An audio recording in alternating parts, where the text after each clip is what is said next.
महिला व बालविकास मंत्री व जिल्ह्याच्या पालकमंत्री यशोमती ठाकूर यांनी अमरावती शहर व जिल्ह्यातील विविध समस्यांसंदर्भात आढावा बैठक घेतली।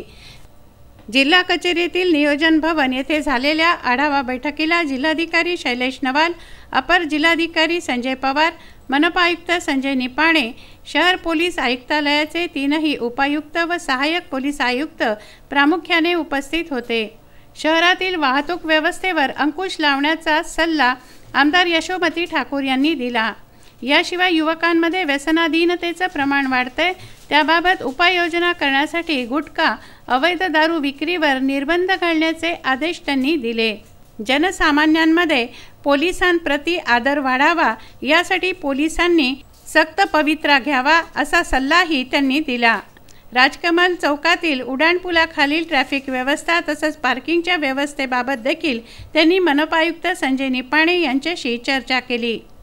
हे सर्वात महत्त्वाचं असं आहे की अमरावती एक मोठं शहर आहे, अमरावती एक मोठा जिल्हा आहे आणि आपण जर बघितलं असेल तर आमच्या या जिल्ह्यामध्ये खूप मोठ्या प्रमाणामध्ये अवैध दारूचे प्रकार आणि गुटखा आणि ॲडिक्शनचे जे काही साधनं आहेत त्याचे प्रकरणं खूप मोठ्या प्रमाणामध्ये वाढलेले आहेत।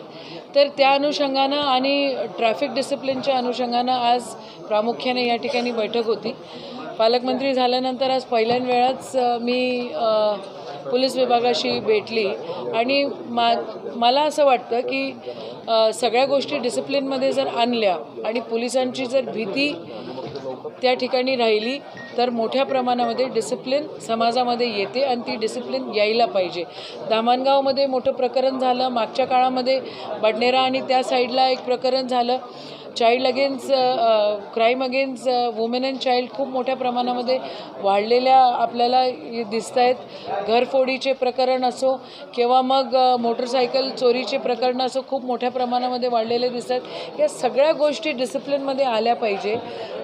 अमरावती शहरामध्ये यायला जायला जो काही त्रास होतोय तो त्रास कुठेतरी कमी झाला पाहिजे आणि डिसिप्लिन त्या ठिकाणी आपल्याला दिसली पाहिजे, म्हणून त्या अनुषंगाने ही बैठक घेण्यात आली होती आणि त्याचे निर्देश आता आम्ही दिलेले आहेत। तर मला असं वाटतं की या आठवड्याभरामध्ये जे काही डिसिप्लिन आणायचं आहे तो आणतील आणि त्याची अंमलबजावणी झाली पाहिजे असे माझे निर्देश होते।